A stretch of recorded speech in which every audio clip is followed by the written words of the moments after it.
श्रीगणेशाय नमः।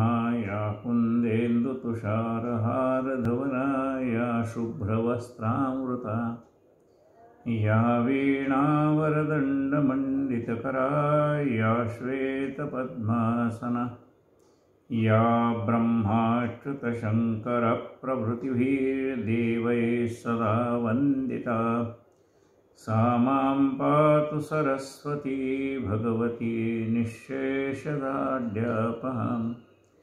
मूकं करोति वाचालं पङ्गुं लङ्घयते गिरिं यत्कृपातमहं वन्दे परमानन्दमाधवम्।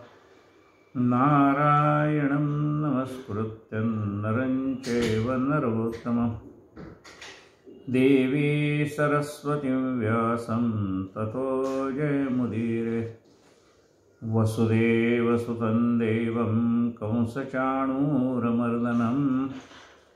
देवकी परमानन्दं कृष्णं वन्दे जगद्गुरुं।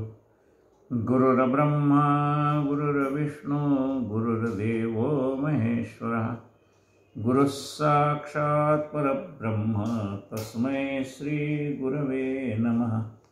श्रोता वक्ता श्रीराम जय जय रघुवीर सद्गुरु गजानन महाराज की। श्री गणेशाय नमः। गजानन विजय ग्रंथ 20वा अध्याय आपला सुरू आहे।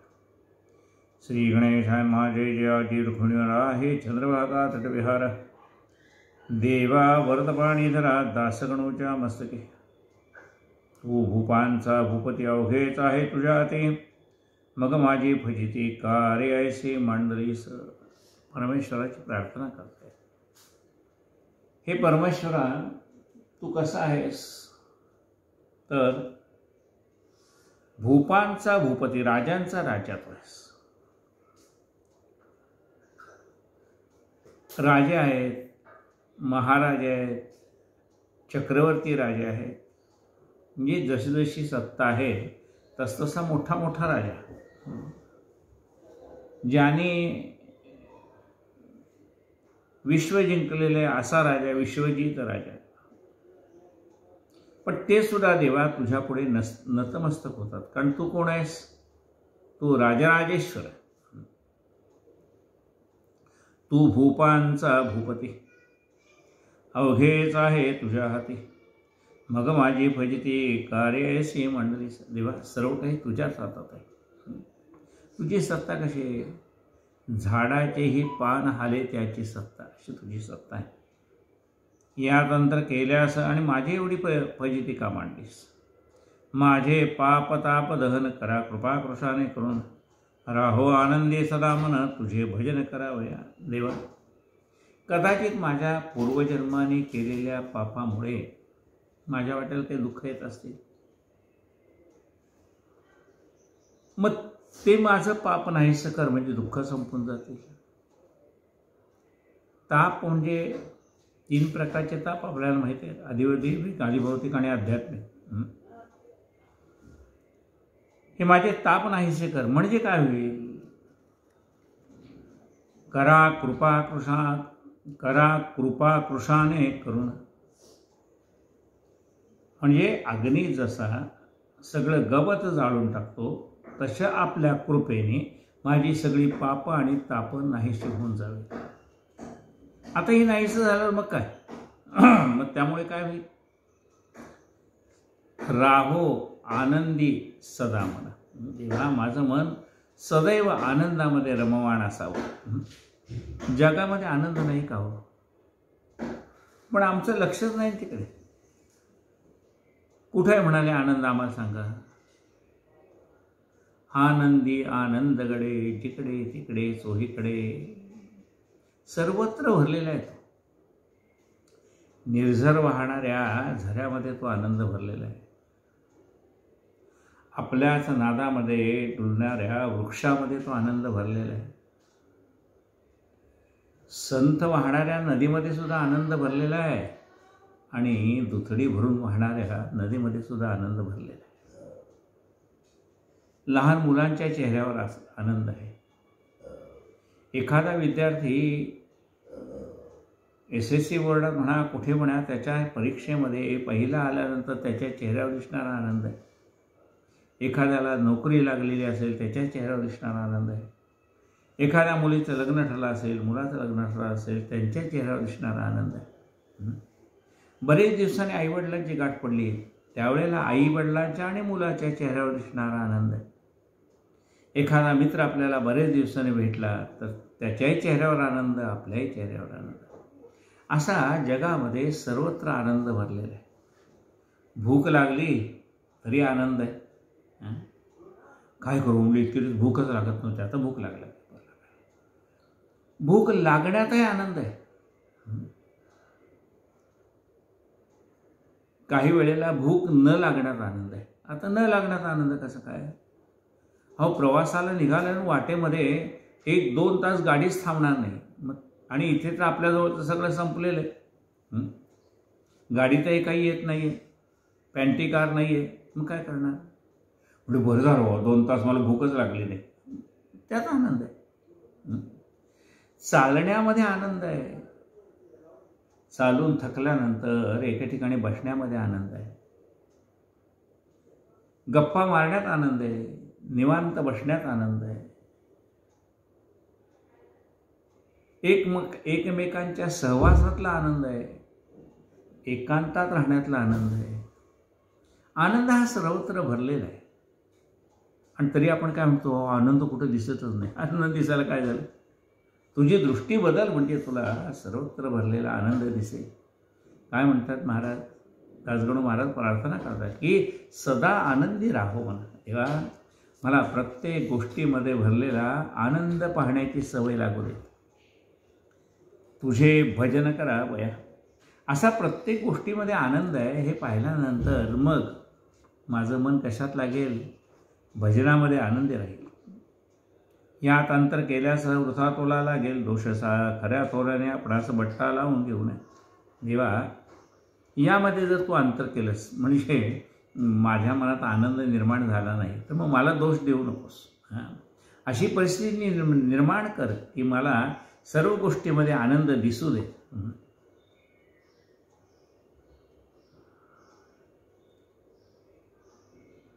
म्हणून हे श्यामसुंदरा राही रुक्मिणीच्या वरा, पांडुरंगा परमोदारा माझी इच्छा पूर्ण करी. देवा, तुला तरी प्रार्थना का करतोय? कंजूस माणसाला प्रार्थना करून काही उपयोग नाही. मग प्रार्थना कोणाला करावी? उदार माणसाला, ज्याचं मन उदार आहे ना, त्याला प्रार्थना करावी. मग तो किती देईल? पुरे पुरे पुरे आता देव देता विटेचे ना. तो किती देतो परमात्मा? तो एकदा द्यायला लागला ना, किती देतो? पुरे पुरे पुरे आता देव देता विटेचे ना. देणाऱ्याचे हात हजारो, दुबळी माझी झोळी. देवा, इतकं नको, माझ्या झोळीत मावेल एवढाच दे ना.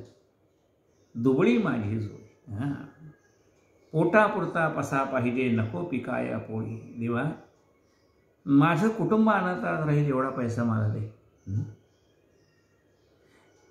काही माणसं जन्मजात माझ्या भोवती निर्माण झालेली आहेत, म्हणजे माझी भावंड आहेत. ती काही जोडलेली नाही, ती जन्माबरोबरच आमची झालेली आहे. मग काही जन्माबरोबर आलेली नातेवाईक मंडळी आणि काही आम्ही जोडलेली मित्रमंडळी. पूर्वा याते त्यांच्या गरजा, द्या सामर्थ्य निदान, प्रभो मज अन्य नको वरदान.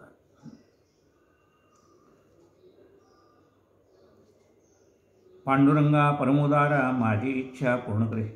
असो समाधिस्थ झाल्यावर श्री गजानन साधुराम म्हणू लागले नारी नर, आता काय या शेगावी.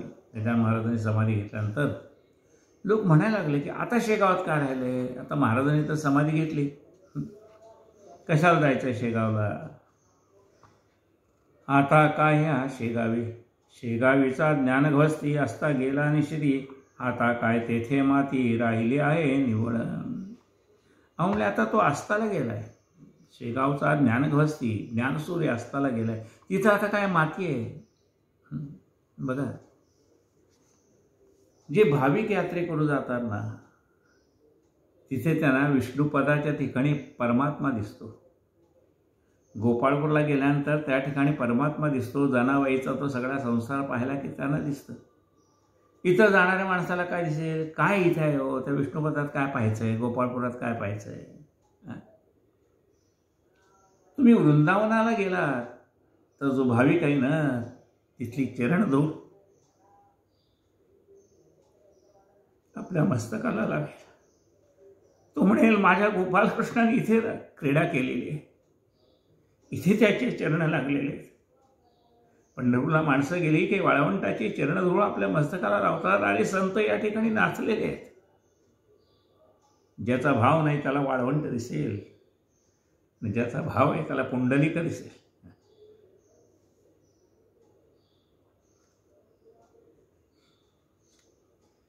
आता काय तेथे माती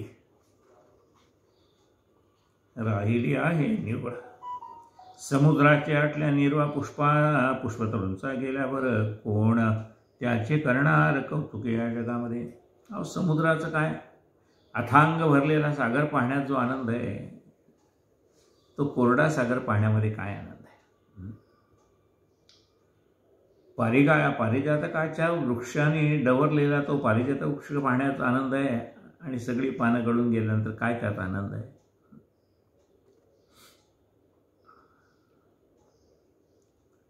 वा पुष्पतरुजा गेल्यावर कोण त्याचे करणार कौतुक या जगामध्ये. आता खेपा शेगावात करणे आहे किन निमित्त, देव नसता देव्हाऱ्यात माळा बांधणे व्यर्थचे.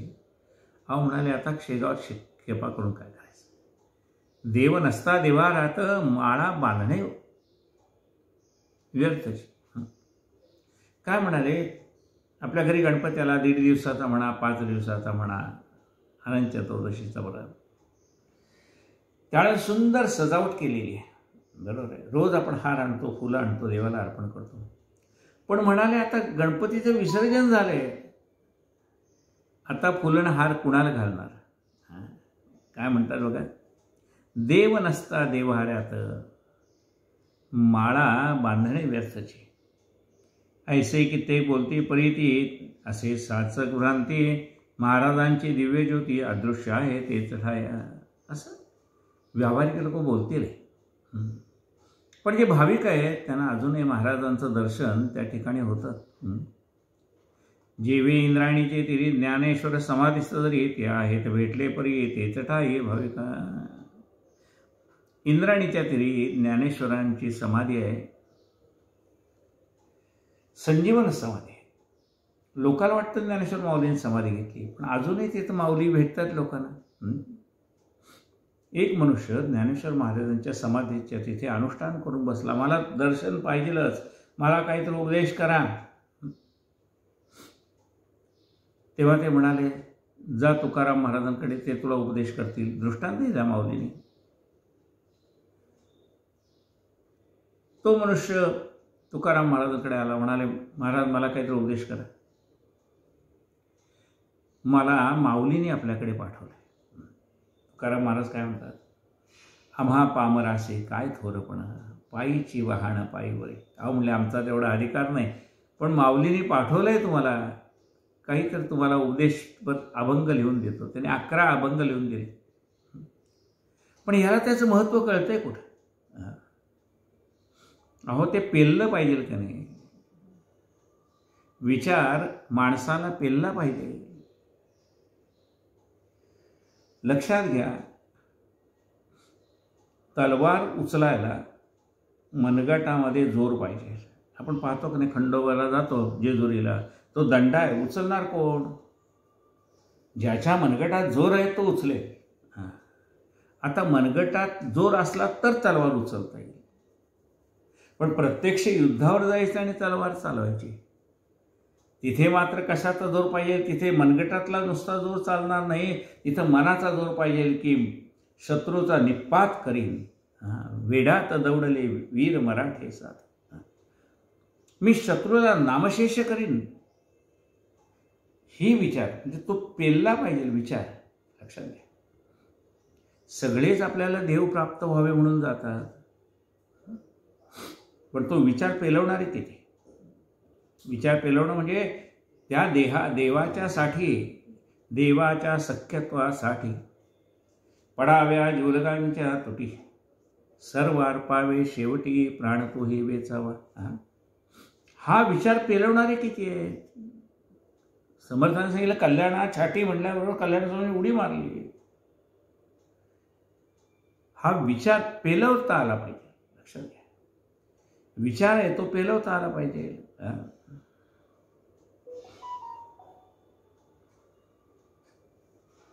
तसं ज्ञानेश्वर महाराज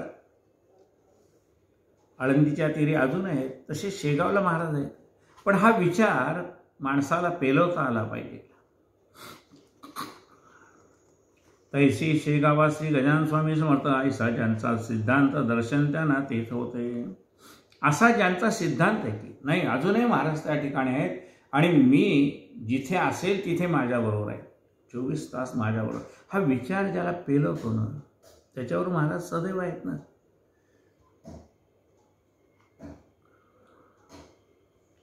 ते विषयीची कथा सांगतो मी. येत आता गणपत कोठाड्या नामे होता एक भाविक ग्रस्त. हा रायली कंपनीचा एजंट शेगाव दुकानीचा नित्यनियम होता. त्याचा दर्शनाचा श्रोते हो. अस्तमानी प्रदेशी यावे त्याने मठासी बैसून या समाधीपाशी स्तवन करावे कनिष्ठ. रायली कंपनीचा एक एजंट होता, त्याचं नाव होतं गणपत कोठाडे. शेगावात रोज महाराजांच्या दर्शनाला येण्याचा नियम होता. शेगावात तो राहत होता, पण सगळा उद्योग व्यवसाय झाला की दर्शनाला जायचा, महाराजांच्या जवळ बसायचा, त्यांचं स्तवन करायचं, समाधीजवळ जायचा आणि समाधीचं दर्शन घेऊन तिथे एकनिष्ठाने सेवा करायची, नामस्मरण करावं. एकदा ऐसे वाटले त्याला अभिषेक करून समाधीचं उद्याच्या विजयादशमीचं ब्राह्मण भोजन घालावे. एकदा त्याच्या मनात आलं की आपण असं करूयात, महाराजांच्या समाधीला अभिषेकही करूयात आणि ब्राह्मण भोजन घालूयात. केली सर्व तयारी अभिषेकाची साजरी. शिधा मठावेत्री धाडला मोठ्या प्रमाणात. आपण घरी काही अन्नदान करू शकत नाही, तिथं अन्नदान चाललेलं आहे, थोडं आपण शिधा नेऊन द्यावा आणि सांगावं ब्राह्मण भोजन घाला म्हणून. ताई कांता म्हणे प्राणनाथा हे तुम्ही काय करता? हाड नाही तुमच्या हाता खर्च करण्याच्या बाबतीत. तुमच्या हाताला हाड दिसत नाही. म्हणजे काय बघा, एखादा मनुष्य जर लोकाला सारखा टाकून बोलायला लागला, शिव्या द्यायला लागला, तर आपण काय म्हणतो, अरे तुझ्या जिभेला काही हाड आहे का नाही? म्हणजे वाटेल ते बोलतोस का तू? तसं अरे माणसाने खर्च करावा, परमार्थासाठी सुद्धा खर्च करावा, पण किती करावा? त्याची पत्नी त्याला सांगते, हाड नाही तुमच्या हातात खर्च करण्याच्या बाबतीत. उद्या आहे विजयादशमी म्हणून पोरा बाळाशी कपडे अलंकार अंगाशी करून घाला काहीतरी. उद्या विजयादशमी एकादशी, हे पैसे तिकडे खर्च करायचे, मुलाबाळांना कपडे लत्ते आणा. हे अभिषेक ब्राह्मण भोजने वरचे वरीन योग करणे. दिली आपणा ईश्वराने 4 पोरे बाळे हो. एखाद्या वेळेला अन्नदानाला खर्च करणं निराळ आहे, वारंवार असा खर्च करू नये. आपल्याला प्रपंच आहे ना. फुटका म्हणीना अंगावरती मी लंकेची पार्वती. गृहस्थाची ही कारिती संचय करावा धनाचा. अरे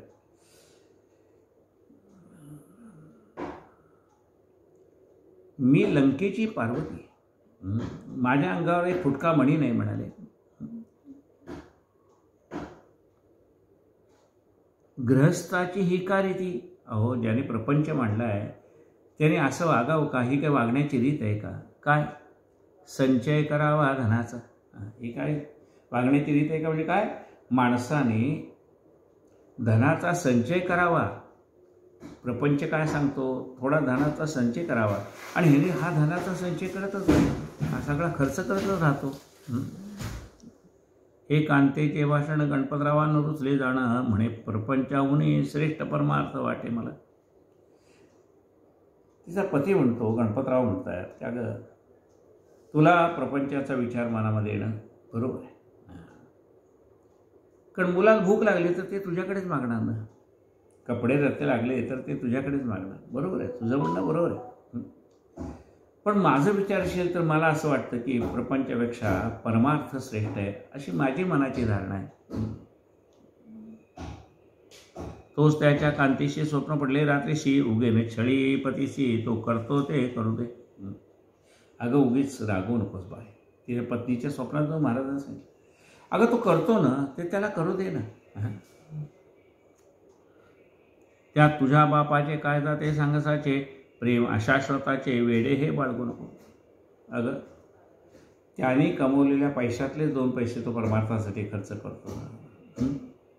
तर तुझ्या वडिलाचं काय चाललंय, तुझ्या बापाचं काय चाललंय? यामध्ये न काही सार धन भूचे भूमीवर येथे मात्र बरोबर पाप पुण्य मानवाचे. अगं खरं सांगायचं म्हणजे कितीही पैसा साठवून ठेवला तर त्यातला एकही पैसा बरोबर येणार नाही. एक कोट्याधीश मनुष्य होता, त्या ठिकाणी एक सत्पुरुष आला होता आणि सत्पुरुषाला त्याने काय सांगितलं की माझ्याकडे 7 पिढ्याला पुरेल एवढं धन आहे, 7 पिढ्याला पुरेल एवढं धन माझ्याकडे आहे. पण म्हणाले पण पुढच्या 7 पिढ्याला पुरेल एवढं धन मला पाहिजे. तर तुम्ही सांगा एखादा काही व्रत करायचं व्रत करीन, तप करायचं तप करीन, अन्नदान करीन, भूदान करायचं भूदान करीन, गोदान करायचं गोदान करीन. तुम्ही सांगा काय यज्ञ करायचं म्हणजे यज्ञ करीन. काय करावं की पुढच्या 7 पिढ्याला म्हणजे हे 7 2 14व्या पिढी धन राहील असं काय त्याचं. ते म्हणजे आता माझा इथला मुक्काम संपला, आता मी चाललो आहे काशी यात्रेला. काशी यात्रेला जाऊन आलो की मग तुला सांगेल म्हणाले. तोपर्यंत असं कर म्हणाले, ही सोन्याची सुई तुझ्याजवळ ठेव, मी आलो की मला परत दे. व्यापारी म्हणाला ठीक आहे, ती सोन्याची सुई माझ्याजवळ ठेवतो, तुम्ही आला की तुम्हाला देईन. पण माझ्या मनात एक शंका आहे म्हणाले. तेवढे सांगा. काय म्हणले शंका आहे? म्हणले समजा तुम्ही आता वय तुमचं जास्ती झाले, 80-90 वय आहे तुमचं, तुम्ही काशी यात्रेला गेलं, बरं चालत जायची पद्धत होती. तुम्ही काशी यात्रेला गेला आणि जंगलातला रस्ता आहे, मारलं कोणी, काही केलं तुम्हाला, कोणी लुटालूट केली तुमच्या जवळच्या वस्तूची, किंबहुना तुम्ही सरळ गेलात, समजा काही विघ्न नाही येता काशीला, पण तुमच्या वयोमानाने तुम्हाला जर मृत्यू आला तर काय करायचं? मग सुई कुणाजवळ देऊ? तुमच्या शिष्याचं एखादं नाव सांगून ठेवा, म्हणजे त्याच्याजवळ देईन. नाही म्हणले माझ्याजवळच द्यायचे. आणि समजा म्हणाले मी जर मरून गेलो, तुम्ही यायच्या कारण मृत्यू काय आज आहे उद्या नाही मनुष्य, तर काय करायचं? मी कुणाजवळ देऊन ठेवू का? मुलाजवळ तुम्हाला सांगून ठेवतो ह्याच्याजवळ देतो म्हणून. नाही म्हणले तू पण कोणाजवळ द्यायची नाही, ती सुई तू माझ्याजवळच द्यायची. आणि म्हणले मी मेलो तर? ते म्हणले वरती घेऊन यायची. कुठे? स्वर्गात. मी आज नाही उद्या येईल ना. समजा तू आधी गेला तर मी नंतर येईन, मी आधी गेलो तर तू नंतर येशील, पण येताना तेवढी सुई घेऊन यायची. तो व्यापारी म्हणाला अहो सुई काय, जर अंगात चेन असेल तर ती चेन काढून ठेवतात मनुष्य गेल्यानंतर, त्याच्या हातात अंगठ्या असतील तर अंगठ्या काढून ठेवतात, हातात ब्रेसलेट असेल तर ब्रेसलेट काढून ठेवतात, गोफ असेल तर गोफ काढून ठेवतात. म्हणले काहीही अंगावरती येऊ देत नाहीत बरोबर. मग तुमची सुई कुठनं आणू वरती? काहीच आणता येत नाही वरती जाताना, काही नेताही येत नाही. ते म्हणले एवढं जर तुला कळतंय तर कशाला बाकीच्या गोष्टीचा विचार करतो? अरे नाही म्हणले मग माझ्या पुढच्या 7 पिढीचा. अरे म्हणले प्रत्येक जीव जन्माला येताना त्याचं सुख आणि दुःख बरोबर घेऊन आलं आहे. सुखस्य दुःखस्य नकोपी दाता. कुणाच्या सुखालाही आपण निमित्त नाही आणि कुणाच्या दुःखालाही आपण निमित्त नाही. प्रत्येकाचं सुख दुःख आमचे गुरु आम्हाला सांगायचे, काणे गुरुजी काय म्हणायचे की ताठे काही माणसं ही आपली गेल्या जन्मातले घेणेकरी असतात आणि काही माणसं ही गेल्या जन्मातले देणेकरी असतात. जे आपले देणेकरी आहेत ना ते आपल्याला कुठल्या न कुठल्या रूपाने पैसे देतच राहतात, आणि जे घेणेकरी आहेत त्यांना आपल्याला कुठल्या न कुठल्या रूपाने द्यावंच लागतं. सुखस्य दुःखस्य नकोपी दाता. आपल्या सुखाला आणि दुःखाला दुसरं कोणी जबाबदार नाही. ज्याच्या त्याच्या नशिबात सुख असेल ना मिळतं. आता विचार करा ना, एखाद्या नुकताच जन्मलेल्या मुलाला उकिरड्यावर टाकलं आईने, कशाला? अनैतिक संबंधात न झालं मूल म्हणून आईने कशावर टाकलं? उकिरड्यावर. आता कुत्रे मांजरे खाऊन टाकतील ना त्या पोराला, पण नेमकं कोणतरी येतं त्या मुलाला वाचवतं. एखाद्या कोट्याधीश माणसाला मूल बाळ काही नसतं, मग ते मूल दत्तक घेतो. म्हणजे त्याने काही पुण्य केले का त्या नुकत्याच जन्माला आलेल्या मुलाने? का पाप केले? पापही नाही, पुण्य. पण त्याच्या गतजन्मातल्या पापाने काय पडलंय? कुठे? उकिरड्यावर जाऊन पडलं. आणि गतजन्मातल्या पुण्याने काय झालंय? एखाद्या श्रीमंताच्या घरात जाऊन बसलं.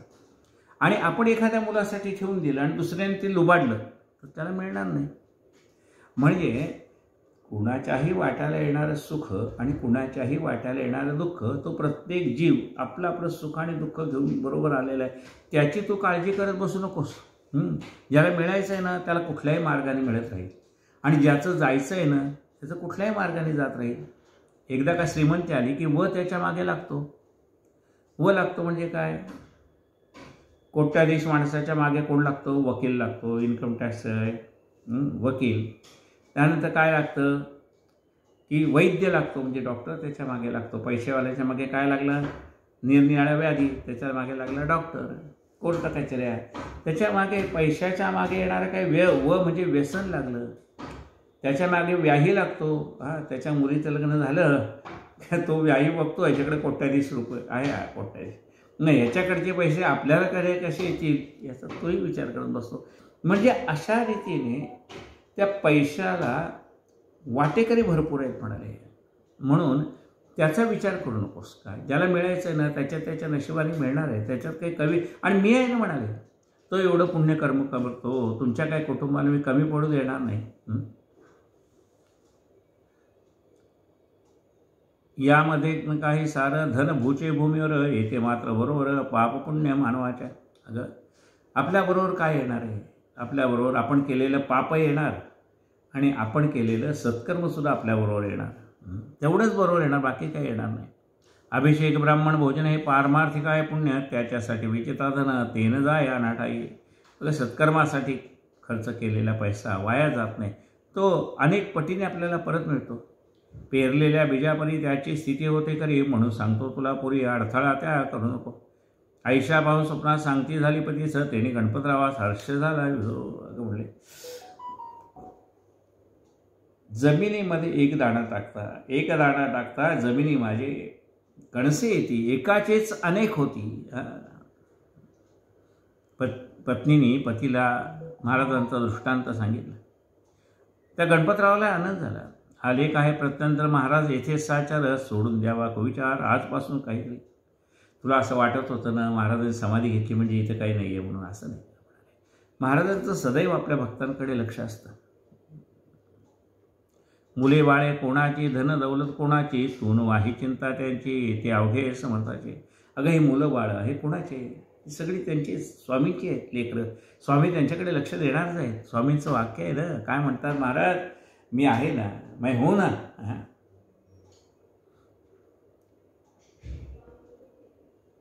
असो गणपतरावाने पूजन केल्या आनंदाने त्या दसऱ्याच्या मुहूर्ताने खर्चही केला. तेव्हा या गणपतरावाची निष्ठा समर्थ परिसाची जडली शुद्ध स्वरूपाची होती. पहिल्यापासून लक्ष्मणहरी जांजाळाला ऐसाचा अनुभव एक वेळा पोरीबंदरावर याला, तो ऐका सांगतो. जसा गणपतरावाला जसा अनुभव आला तसाच लक्ष्मण जांजाळाला अनुभव आला, तो आपण आता उद्या पाहूया. कायेन वाचा मनसेंद्रियर्वा बुद्ध्यात्मना वा प्रकृती स्वभावात करोमि यद्यं सकलं परस्मै नारायणायति समर्पयामि. अच्युतं केशवं रामनारायणं कृष्णदामोदरं वासुदेवं हरे. श्रीधरं माधवं गोपिकावल्लभं जानकीनायकं रामचन्द्रं भजे. हरे राम राम राम हरे हरे. हरे कृष्ण कृष्ण कृष्ण हरे हरे. हरे राम राम राम हरे. हरे कृष्ण कृष्ण कृष्ण हरे. आरती पंढरीश प्रभूची, कमलजापती विठ्ठलाची. ठेविले चरण विटेवरती, सावळी घनश्याम मूर्ती. गळ्यामध्ये पुष्पहार रुळती, फुले त्यावरी वैजयंती. लाजला पंचबाण जासी, लाजला पंचबाण जासी. असे ते वदन कमल समनयन हरपले. भान पाहताची उभी ही माय अनाथांची. आरती पंढरीश प्रभूची कमलजापती विठ्ठलाची कटीला पीतांबर कशिला कस्तुरी तिलक भव्य भाला मितीना बिरगुलाला दर्शना संत संग आला झल्लरी टाळ वाजताना नाचती भक्त प्रेम अत्यंत गुंतले चित्त हरिपायी गणूला पाव विठाबाई आरती पंढरीश प्रभूची कमलजापती विठ्ठलाची सद्गुरु गजानन महाराज की. हा जरा घरामध्ये नाही बाहेर ठिकाणी प्रवचन केलेलं आहे, ती स्वामींनी गोड मानून घ्यावं. सद्गुरु गजानन महाराज की.